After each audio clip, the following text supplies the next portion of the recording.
শুরু করছি chemistry from home. আজকে আমরা আলোচনা করব ক্লাস 12-এর দ্রবণ চ্যাপ্টারের পরবর্তী টপিক। আজকের আলোচ্য বিষয় হচ্ছে অস্বাভাবিক সংখ্যাগত ধর্ম, অ্যাবনর্মাল কলিগেটিভ প্রপার্টিস। তো আসো শুরু করা যাক। তাহলে প্রথমেই আমরা দেখে নেব অস্বাভাবিক সংখ্যাগত ধর্ম এই ব্যাপারটা কি, অ্যাবনর্মাল কলিগেটিভ প্রপার্টিস ব্যাপারটা কি। তো এখানে আমরা কেস 1-এ দেখছি হচ্ছে 4টা পাত্রে সমপরিমাণ জল নিয়েছি। আমরা ভাবলাম এখানে 1 লিটার জল, এখানেও 1 লিটার জল, এখানেও 1 লিটার জল, এখানেও 1 লিটার জল নিয়ে নিয়েছি। এবং প্রথম পাত্রে আমরা দিয়েছি কি 0.1 মোল হচ্ছে গ্লুকোজ, দ্বিতীয় পাত্রে দিয়েছি 0.1 মোল NaCl, তৃতীয় পাত্রে দিয়েছি 0.1 মোল অ্যাসিটিক অ্যাসিড এবং চতুর্থ পাত্রে দিয়েছি 0.1 মোল ইউরিয়া। তাহলে এমনি নর্মালি যে স্বাভাবিক সংখ্যাগত ধর্ম যেগুলো আছে, অর্থাৎ সেগুলো হচ্ছে স্ফুটনাঙ্কের উন্নয়ন, হিমাঙ্কের অবনমন, অভিস্রবণ চাপ এবং হচ্ছে বাষ্পচাপের আপেক্ষিক অবনমন, এই সমস্ত যে 4টে সংখ্যাগত ধর্ম আছে তার যে সূত্রগুলো অনুসারে আমরা যদি দেখি, তাহলে সমপরিমাণ জল দিয়ে কোনো একটা দ্রাবক নিয়েছি এবং সমমোল পরিমাণ ভিন্ন ভিন্ন পদার্থ দ্রবীভূত করেছি এবং এদের কিন্তু প্রত্যেকেরই সেই অভিস্রবণ চাপ প্রত্যেকের একই হওয়ার কথা ছিল। এদের স্ফুটনাঙ্ক উন্নয়ন যেটা হয়েছিল সেটা একই হওয়ার কথা ছিল, প্রত্যেকের স্ফুটনাঙ্ক একই হওয়ার কথা ছিল, প্রত্যেকের হিমাঙ্ক অবনমন একই হওয়ার কথা ছিল, অর্থাৎ প্রত্যেকটি দ্রবণের হিমাঙ্ক একই হওয়ার কথা ছিল এবং বাষ্পচাপের আপেক্ষিক অবনমন সমান হয়েছিল, অর্থাৎ এক্ষেত্রে প্রত্যেকের কিন্তু বাষ্পচাপ কিন্তু সমান হওয়ার কথা ছিল। কিন্তু দেখা যাচ্ছে এই প্রথম এবং চতুর্থ অর্থাৎ 0.1 মোল গ্লুকোজ যেখানে দ্রবীভূত করা আছে এবং 0.1 মোল ইউরিয়া যেখানে দ্রবীভূত করা আছে, সেই দুটো দ্রবণের ক্ষেত্রে এই সংখ্যাগত ধর্মগুলোর 4টে যে মান আছে সব একই রকম হবে।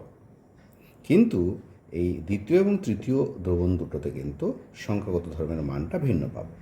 এবার প্রশ্ন হচ্ছে, প্রত্যেকের ক্ষেত্রেই কিন্তু আমরা একই মোল বা একই পরিমাণ অণু ওখানে দ্রবীভূত করেছিলাম, তা সত্ত্বেও এদের কিন্তু সেই মানগুলো আলাদা পাচ্ছি। এই ক্ষেত্রে অভিস্রবণ চাপ দিয়ে যদি বিষয়টা ব্যাখ্যা করি, এই দ্বিতীয় ক্ষেত্রে এখানে 0.1 মোল NaCl দিয়েছি, এর অভিস্রবণ চাপ এই প্রথম দ্রবণের বা চতুর্থ দ্রবণের থেকে দ্বিগুণ হবে। এর অভিস্রবণ চাপটা এদের থেকে বেশি হবে, কিন্তু দ্বিগুণ ঠিক হবে না, সামান্য একটু বেশি হবে। কেন এরকমটা হলো সেটা আমরা ধীরে ধীরে ব্যাখ্যা করব এবং কারণগুলো জানব। তো এখানে আমরা বলবো এদের ক্ষেত্রে দ্রবণগুলোর ধর্মগুলো অস্বাভাবিক, সংখ্যাগত ধর্মগুলো অস্বাভাবিক আচরণ করছে। অপরদিকে কেস 2 তার একটা জিনিস দেখে নিই। এখানে দেখতে পাচ্ছি আমরা এখানে বেঞ্জিন নিলাম, ভাবলাম 1 লিটারে বেঞ্জিন, এখানে 1 লিটার বেঞ্জিন আছে। এর প্রথমটার মধ্যে 0.1 মোল টলুইন দিয়েছি এবং দ্বিতীয়টার মধ্যে 0.1 মোল বেঞ্জোইক অ্যাসিড দিয়েছি। দেখা যাবে যে এই দুটো দ্রবণের মধ্যে অভিস্রবণ চাপ দিয়ে যদি ব্যাখ্যা করি, এর অভিস্রবণ চাপ থেকে এর অভিস্রবণ চাপ কম হয়, যদিও দুটোর মধ্যে সমমোল পরিমাণ আমি দিয়েছি, সমপরিমাণ দ্রাবকের মধ্যে দিয়েছি। তাহলে এই ক্ষেত্রে মানে এই কেস 1 এবং কেস 2-র ক্ষেত্রে কেন এরকমটা হলো সেই বিষয়ে ব্যাখ্যাটা যাচ্ছে। কেস 1-এ আবার চলে আসলাম।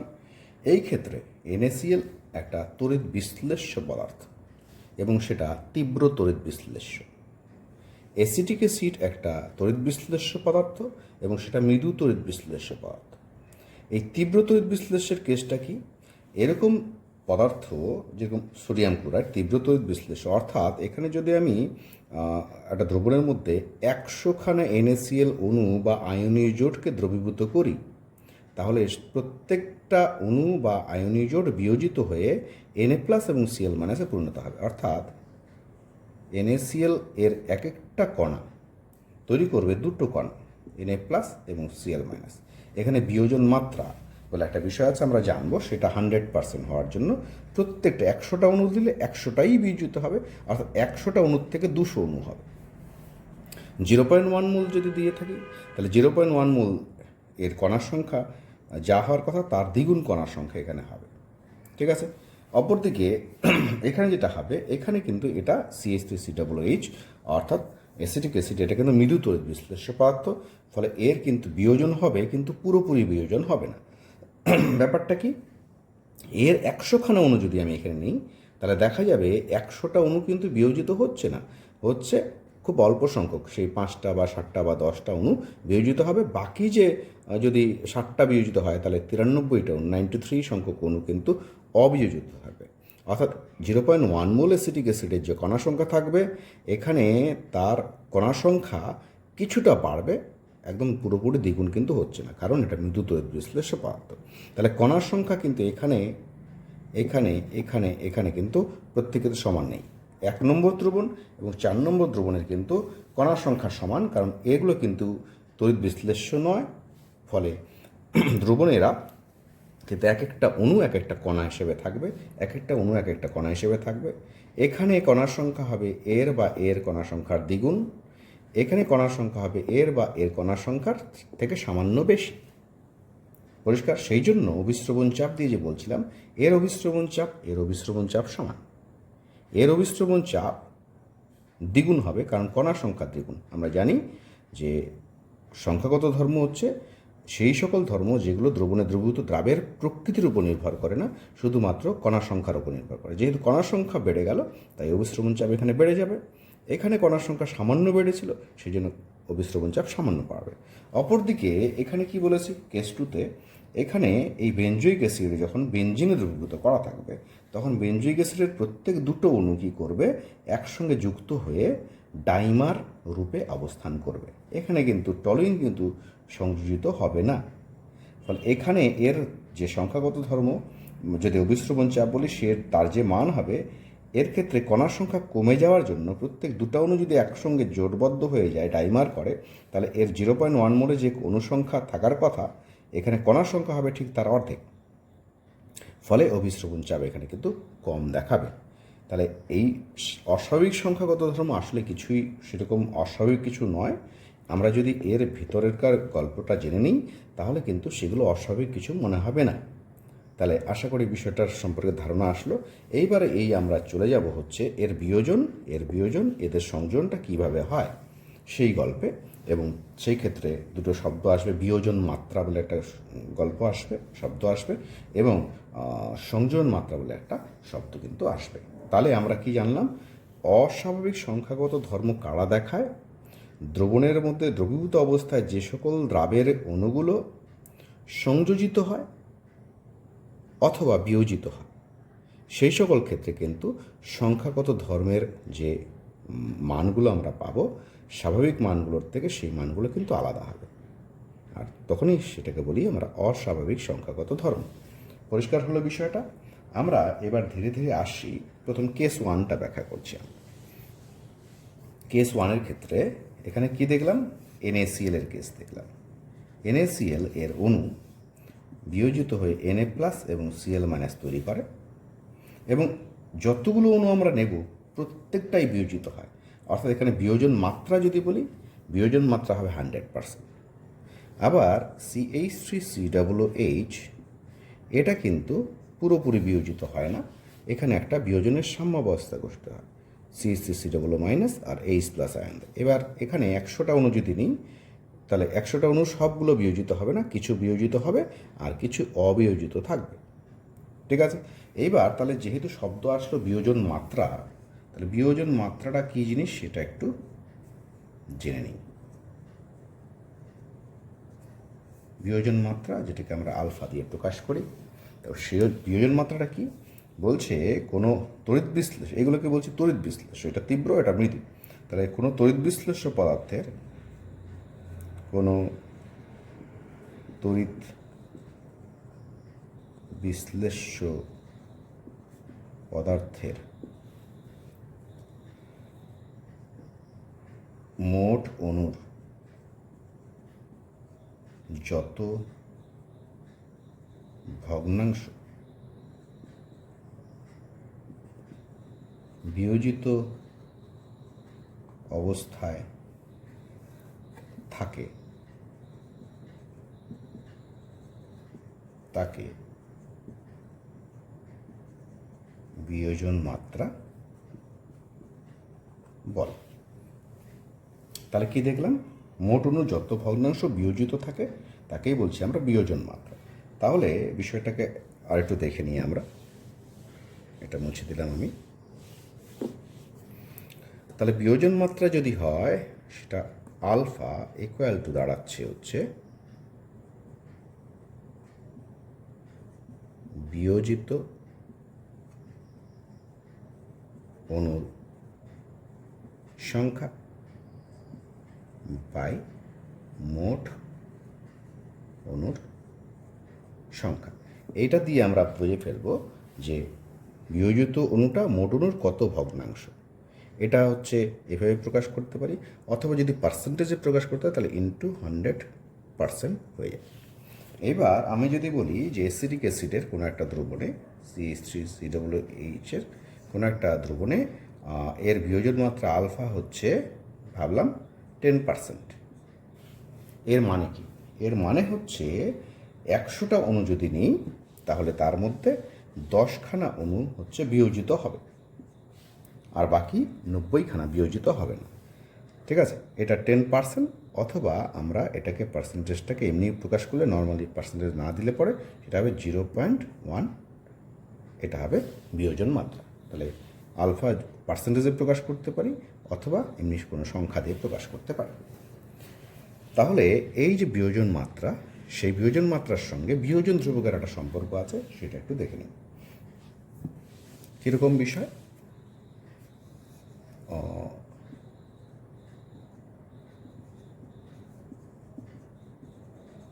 ধ্রুবক অ্যাসিডের ক্ষেত্রে কে এ দিয়ে প্রকাশ করি। আসলে বিয়োজনের যে সাম্য ধ্রুবক সেইটাই হচ্ছে বিয়োজন ধ্রুবক, এবং আলফা মানে বিয়োজন মাত্রা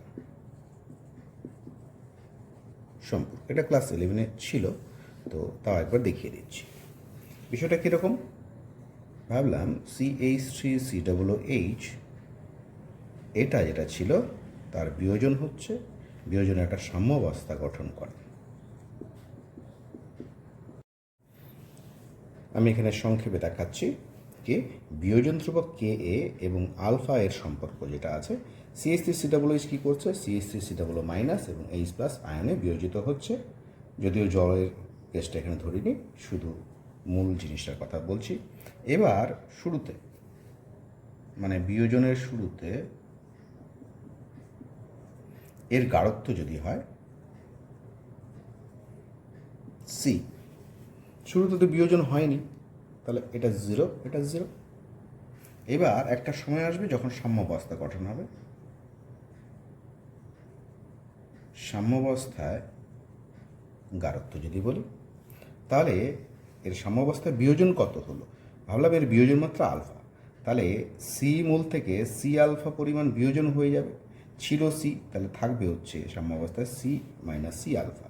ক্লাস 11-এর বিষয় আমি সংক্ষেপে করছি এখানে। তাহলে এর এক একটা অণুর বিয়োজনে একটা দিচ্ছে, তাহলে সি আলফা মোল টোটাল বিয়োজিত হয়েছে, তাহলে সি আলফা দেবে এটা এবং সি আলফা দেবে এটা।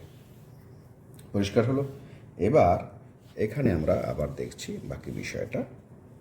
এর সাম্যধ্রুবক, এই সাম্যাবস্থার সাম্যধ্রুবক কে এ, এটা যদি বলি তাহলে হচ্ছে CH3COO- এর গাঢ়ত্ব, H+ এর গাঢ়ত্ব ডিভাইডেড বাই CH3COOH এর গাঢ়ত্ব। আচ্ছা, সাম্যাবস্থায় অবশ্যই নিতে হবে। সাম্যাবস্থায় এর গাঢ়ত্ব সি আলফা, এর গাঢ়ত্ব সি আলফা, এর গাঢ়ত্ব হচ্ছে এটা। তাহলে আমরা নিয়ে নিচ্ছি C alpha into C alpha divided by C minus C alpha. এখান থেকে ক্যালকুলেশন করি। উপরে হচ্ছে সি স্কোয়ার আলফা স্কোয়ার, নিচে হচ্ছে সি ইন্টু 1 মাইনাস আলফা। একটা সি ক্যান্সেল হয়ে যাবে, তাহলে হচ্ছে C alpha square by 1 minus alpha. তাহলে এখান থেকে বেরিয়ে যাচ্ছি আমি। তাহলে কে এ দাঁড়ালো হচ্ছে C alpha square by 1 minus alpha. এইবার সাধারণত বিয়োজন মাত্রা যেটা আছে সেটা হচ্ছে মিলিত বিশ্লেষ্য পদার্থের ক্ষেত্রে যাদের বিয়োজন খুব কম হয় তাদের ক্ষেত্রে আলফাটার মানটা খুব কম হয়। আলফা হচ্ছে নগণ্য যদি হয়, তাহলে 1 মাইনাস আলফা ইকুয়াল টু 1 ধরতে পারি। সুতরাং কে এ হয়ে গেল সি আলফা স্কোয়ার। এখান থেকে আমরা পাচ্ছি হচ্ছে alpha square equal to ka by c or alpha equal to root over ka by c, এটা হচ্ছে একটা সম্পর্ক। ঠিক আছে, এটা ক্লাস 11-এর ছিল, তোমরা নিশ্চয়ই দেখেছো। তো সেখান থেকে আমরা পেলাম তাহলে বিয়োজন মাত্রার সঙ্গে বিয়োজন ধ্রুবক এবং গারত্বের মোলার গারত্বের একটা সম্পর্ক আমরা পেয়ে গেলাম। তো এটা যদিও এখানে প্রয়োজন ছিল না, আমি দেখিয়ে দিলাম। এরপরে চলে আসলাম আমরা পরবর্তী অংশ। এবার জানবো হচ্ছে সংযোজন মাত্রা, যেটাকে আমরা এক্স দিয়ে প্রকাশ করি। সংযোজন মাত্রা কি জিনিস? কোনো পদার্থের মোট অণুর যত অংশ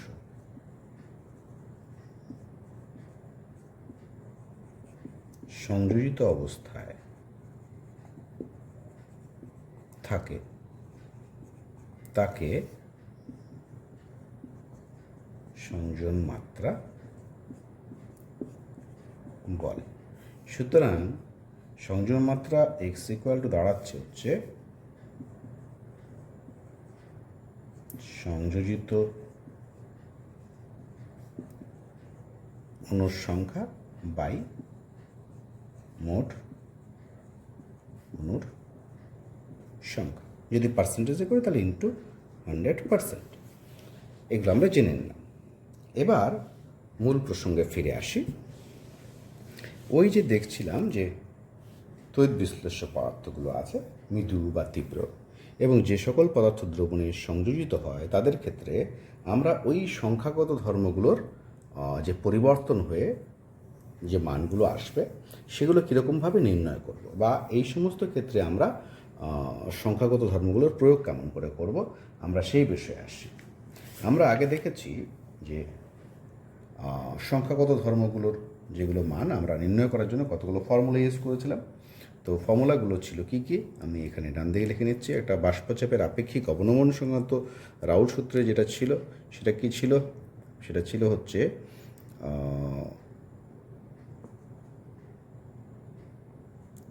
ডেল্টা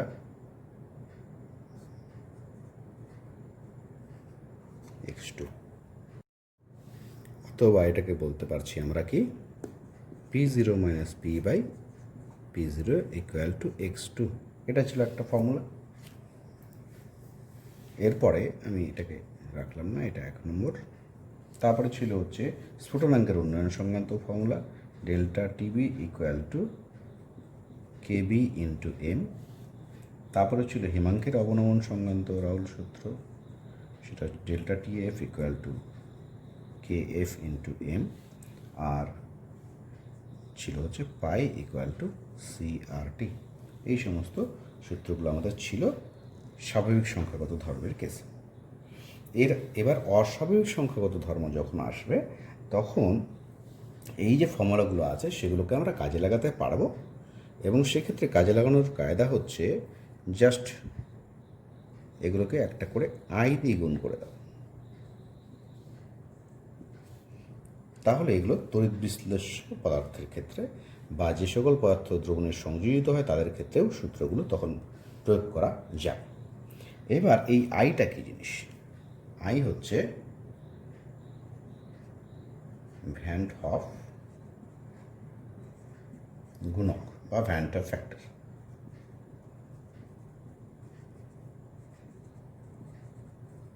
আচ্ছা, তাহলে এই জিনিসটা কি সেটা নিয়ে এবার আমরা জানব। তাহলে ভ্যান হফ গুণক বা ভ্যান হফ ফ্যাক্টর হচ্ছে, এমনি নর্মালি বলা হচ্ছে ভ্যান হফ গুণক বা ভ্যান হফ ফ্যাক্টর হচ্ছে দ্রবণের কোনো একটি সংখ্যাগত ধর্মের পরীক্ষালব্ধ মান এবং সেই সংখ্যাগত ধর্মের তাত্ত্বিক মান বা গাণিতিক যে মান সেটা, এর অনুপাতকে বলছি আমরা ভ্যান হফ গুণক। তাহলে আমি যদি অভিস্রবণ চাপের সাপেক্ষে লিখি তাহলে হচ্ছে ভ্যান হফ গুণক আই ইকুয়াল টু হবে কোনো একটা দ্রবণের পরীক্ষালব্ধ অভিস্রবণ চাপ এবং তাত্ত্বিক অভিস্রবণ চাপ। তাহলে ভ্যান টপ গুণক হচ্ছে পরীক্ষালব্ধ অভিস্রবণ চাপ এবং তাত্ত্বিক অভিস্রবণ চাপ এর অনুপাত। ব্যাপারটা কি, ভাবলাম আমি কোনো একটা দ্রবণ নিয়েছি, যে নিয়েছি সেই দ্রবণটার মধ্যে আমরা কি করেছি, দ্রবণ মানে 0.1 মোল NaCl 1 লিটার দ্রবণের জলের মধ্যে দ্রবীভূত করে দ্রবণ তৈরি করে নিয়েছি। এবার এর অভিস্রবণ চাপ যেটা প্রথমেই দেখছিলাম, যে এর অভিস্রবণ চাপটা কিন্তু স্বাভাবিক যে অভিস্রবণ চাপের গাণিতিক যে ফর্মুলা, অর্থাৎ পাই = CRT, এটা প্রয়োগ করলে পরে যেটা মানটা পাবো সেটা কিন্তু কম পাবো, পরীক্ষা করে যেটা পাবো সেটা কিন্তু বেশি পাবো। তাহলে এই ক্ষেত্রে পরীক্ষা করে যেটা পেলাম অভিস্রবণ চাপ, সেটা হচ্ছে এখানে বসাবো এবং পাই = CRT দিয়ে গণনা করে এর গাঢ়ত্ব হিসাব করে সেই অভিস্রবণ চাপ যেটা পাবো সেটা তাত্ত্বিক মান বলছি বা ক্যালকুলেটেড ভ্যালু, সেটাকে নিচে বসাবো। তাহলে যে ডিফারেন্সটা মানে অনুপাতটা আসবে সেটাকে বলবো আমরা ভ্যান টপ গুণক। এবার এই ক্ষেত্রে আরেকটা জিনিস বলবো, যে ভ্যান টপ গুণক কিন্তু এমনি সাধারণভাবে বললে দ্রবণের কোনো একটি সংখ্যাগত ধর্মের পরীক্ষালব্ধ মান, কোনো একটি সংখ্যাগত ধর্মের পরীক্ষালব্ধ মান এবং সেই সংখ্যাগত ধর্মের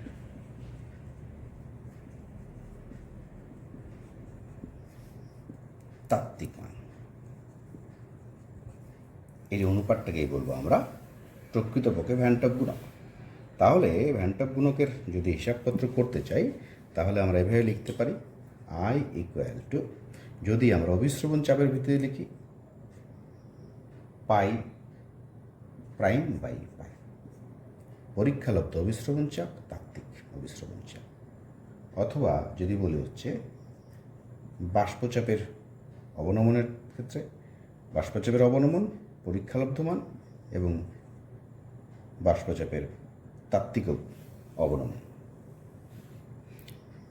তারপরে হচ্ছে আমরা যদি বলি যে হিমাঙ্কের বা স্ফুটনাঙ্কের কেস দিয়ে, তাহলে এটা হবে এই ডেল্টা টিভি, আর এটা আসতে পারে delta TF prime by delta TF। অর্থাৎ আমি যদি অভিস্রবণ চাপ দিয়ে বলি তাহলে কী হবে, পরীক্ষালব্ধ অভিস্রবণ চাপ এবং তাত্ত্বিক অভিস্রবণ চাপের অনুপাতকে ভ্যান টপ গুণক বলে, বাষ্পচাপের অবনমনের পরীক্ষালব্ধ মান এবং বাষ্পচাপের অবনমনের তাত্ত্বিক মানের অনুপাতকে ভ্যান টপ গুণক বলে, স্ফুটনাঙ্কের উন্নয়নের পরীক্ষালব্ধ মান এবং স্ফুটনাঙ্কের উন্নয়নের তাত্ত্বিক মান মানে গণনা দ্বারা প্রাপ্ত মান এর অনুপাতকে ভ্যান টপ গুণক বলে, হিমাঙ্কের অবনমনের পরীক্ষালব্ধ মান এবং হিমাঙ্ক অবনমনের তাত্ত্বিক মানের অনুপাতকে ভ্যান টপ গুণক বলে। চারটে যে কোনোটার সংঘাত বলা যেতে পারে। তাহলে আশা করি ভ্যান টপ গুণক কী জিনিস সেটা বুঝে গেলাম এবং তার ক্ষেত্রে সূত্রগুলো যে পরিবর্তন করে কীরকম টাইপ আসবে সেটা আমরা বুঝে গেলাম। এবার প্রশ্ন হচ্ছে এই ভ্যান টপ গুণকের সঙ্গে আমাদের বিয়োজন মাত্রা এবং সংযোজন মাত্রার সম্পর্কটা কীরকম সেটা একটু দেখে নিচ্ছি। ভ্যান টপ গুণক I বিয়োজন মাত্রা আলফা এর যদি সম্পর্ক করতে চাই তাহলে কীরকম দাঁড়াচ্ছে, alpha = I - 1 by n - 1।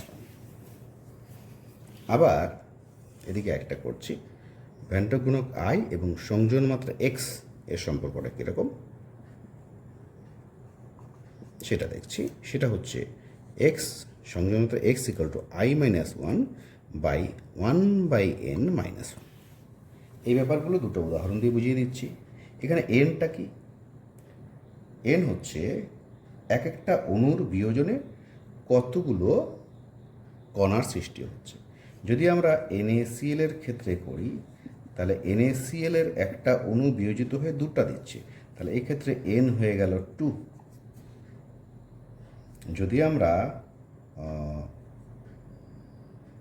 MgCl2 কথা বলি যদি কখনো দরকার হয়, তাহলে Mg2++2Cl মাইনাস, এই ক্ষেত্রে n এর মান হয়ে গেল 3, কারণ একটা অণুর বিয়োজনে আমি একটা Mg2+ আমি পাচ্ছি, দুটা Cl পাচ্ছি, তাহলে n এর মান 3। ঠিক আছে, তাহলে n এর ব্যাপারটা কি, প্রতি অণু লবণের বিয়োজনে কতগুলো আয়ন সৃষ্টি হচ্ছে সেই সংখ্যাটাই হচ্ছে n।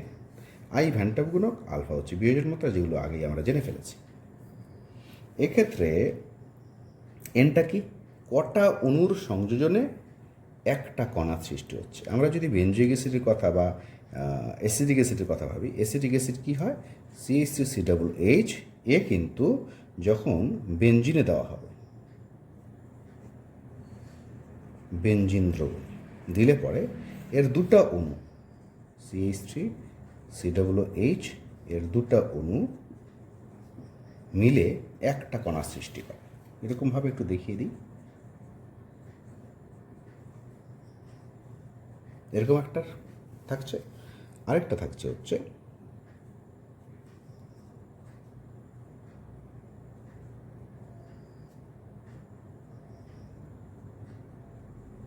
এদের মধ্যে হাইড্রোজেন বন্ধন গঠনের মাধ্যমে এরকম দুটা কণা একসঙ্গে থাকে। তাহলে এক্ষেত্রে এনটা কি, এক্ষেত্রে হচ্ছে কটা অণুর সংযোজনে একটা কণা সৃষ্টি হচ্ছে। তাহলে এক্ষেত্রে এন এর মান হয়ে যাবে 2 এবং সম্পর্কটা হবে এরকম। তাহলে আশা করি বিষয়টা বোঝা গেল।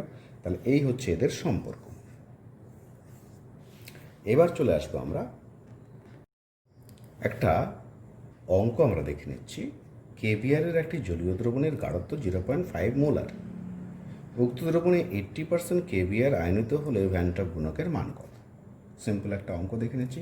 আমরা জানি কি, বিয়োজন মাত্রা আলফা ইকুয়াল টু I-1/n-1। তাহলে এখানে আলফা বলে দিয়েছে 80%, ঠিক আছে, তার মানে হচ্ছে 0.8। আচ্ছা, এন ইকুয়াল টু কত হবে সেই প্রশ্নে আসছি। তাহলে এন ইকুয়াল টু কত হবে দেখতে গেলে কেভিআর কী করে বিয়োজিত হয় সেটা দেখতে হবে। কেভিআর হচ্ছে কে প্লাস আর বিআর মাইনাস দিচ্ছে, অর্থাৎ একটা অণু বিয়োজনে দুটা আয়ন দিচ্ছে, তাহলে এন এর মান হবে 2। ঠিক আছে, তাহলে সেই মানগুলো যদি আমরা বসাই, তাহলে 0.8 equal to I-1/2-1, that is 0.8 equal to I-1, নিচে 1 হয়ে গেল, তাহলে I ইকুয়াল টু হয়ে গেল 1.8। তাহলে এভাবে আমরা আয়ের মান বের করে ফেলতে পারছি। পরিষ্কার হলো? তাহলে আরেকটা অঙ্ক আমরা করব। অঙ্কটা আমরা দেখে নিচ্ছি।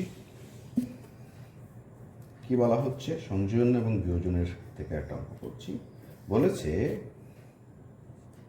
2 গ্রাম বেনজোয়িক অ্যাসিডকে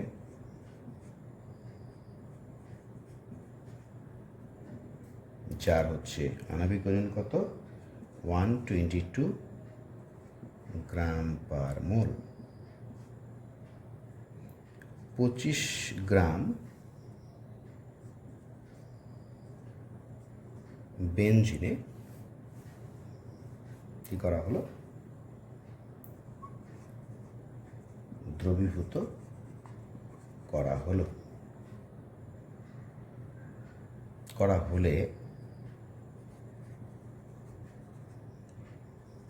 হিমাঙ্ক অবনমন হয় 1.62 কেলভিন। দ্রবণে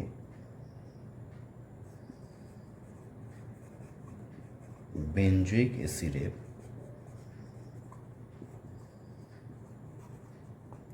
সংযোজন মাত্রা কত? এটা হচ্ছে প্রশ্ন। বলে দিয়েছে বেনজিনের KF equal to 4.9 kelvin KG per mole. তাহলে এই ক্ষেত্রে আমরা যেটা করব, আমরা তো জানি একটা জিনিস, কি জিনিস জানি, যে এই ক্ষেত্রে যেহেতু সংযোজন বিয়োজনের গল্প আছে তাহলে এবং হিমাঙ্কের গল্প আছে, তাহলে আমরা মূল ফর্মুলাটা হচ্ছে delta T F equal to I into K F into M. এটা ছিল মূল জায়গাটা। এখানে delta T F equal to I into K F, M হচ্ছে W2 into 1000 by W1 M2। আচ্ছা, এবার এখানে আমরা কি জানি, দিয়ে দিয়েছে ডেল্টা টিএফ কত, ডেল্টা টিএফ দিয়েছে হচ্ছে 1.62 কেলভিন। কেলভিনই আছে, কেলভিনই থাকবে। এবার কি আছে, আর দিয়েছে হচ্ছে কে এফ 4.9, ইউনিটটা লিখলাম না। আর কি আছে, আর দিয়ে দিয়েছে হচ্ছে M2 দ্রাবের আণবিক ওজন 122, ইউনিটটা লিখলাম না। আচ্ছা, আর কি W1, 1 ফর দ্রাবক 25 গ্রাম, 25 গ্রাম, ঠিক আছে। তারপর হচ্ছে W2 দ্রাবক বেনজোয়িক অ্যাসিড 2 গ্রাম দিয়ে দিয়েছে, আমরা সেগুলো বসাবো। তাহলে এটা জানা থাকছে, এটা জানা থাকছে, এটা জানা, এটা জানা, এটা জানা, তাহলে এটা পেয়ে যাচ্ছি আমরা, দেখে নিচ্ছি। তাহলে এগুলো বসালাম আমরা। এখানে আমাদের কি লাগবে, আই লাগবে। আচ্ছা, থাকলো ডেল্টা টিএফ হচ্ছে 1.62 ইকুয়াল টু আই ইন্টু কে হচ্ছে 4.9 ইন্টু W2 হচ্ছে 2 গ্রাম, 1000 থাকছে। তারপরে নিচে হচ্ছে W1 হচ্ছে 25 থাকছে, M2 হচ্ছে 122। তাহলে এটাকে আমরা যদি হিসাব করি, আই ইকুয়াল টু যেটা দাঁড়াবে সেটা হচ্ছে এই পাশে 1.62 ইন্টু 25 ইন্টু 122 ডিভাইডেড বাই থাকবে হচ্ছে 4.9 ইন্টু 2 ইন্টু 1000। এটা হিসাবপত্র করলে যেটা দাঁড়াবে সেটা হচ্ছে 0.504, অর্থাৎ বেনজোয়িক অ্যাসিডের এখানে ভ্যান টপ গুণকের মান হয়ে গেল 0.504। তাহলে ভ্যান টপ গুণক আই বের করলাম। আমাদের কি বের করতে বলেছিল, বের করতে বলেছিল সংযোজন মাত্রা, অর্থাৎ আমাদের বের করতে বলেছে হচ্ছে এক্স। তাহলে আমরা জানি এক্স ইকুয়াল টু আবার I minus 1 by 1 by N minus 1, এটা জানি। এবার এক্ষেত্রে কি করলাম, বেনজোয়িক অ্যাসিডের ক্ষেত্রে দুটা অণু একসঙ্গে ডাইমার হিসেবে থাকে, C6H5 COOH, এর দুটো অণু একসঙ্গে থেকে C6H5 COOH এর ডাইমার গঠন করে, অর্থাৎ এন এর ভ্যালু হচ্ছে 2, আয়ের ভ্যালু আমরা পেয়ে গেলাম 0.504। তাহলে এক্স এর ভ্যালু কত হবে বের করি। তাহলে X equal to 0.504 minus 1 by 1 by 2 minus 1। তাহলে এটা করলে পরে যে জিনিসটা দাঁড়াবে সেটা হচ্ছে 0.992, হিসাবটা তোমরা করে নেবে। তাহলে দ্রবণে বেনজোয়িক অ্যাসিডের সংযোজন মাত্রা হলো 0.992 বা 99.2% বলতে পারি আমরা, 99.2% বলা যেতে পারে, অথবা এটা বললেই হয়।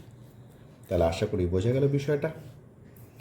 তাহলে এই চ্যাপ্টারে খুব সহজেই আমরা কিন্তু যে যে জিনিসগুলো জানলাম সেই জিনিসগুলোর মাধ্যমে আমরা কিন্তু তার সামগ্রিক যে অঙ্কগুলো আছে বা বিভিন্ন যে সমস্যাগুলো আমরা পাবো সেগুলোর সমাধান সহজেই করতে পারবো। তাহলে এই বিষয়গুলো যদি তোমাদের ভালো লেগে থাকে তাহলে অবশ্যই চ্যানেলটা সাবস্ক্রাইব করবে এবং শেয়ার করবে। ধন্যবাদ।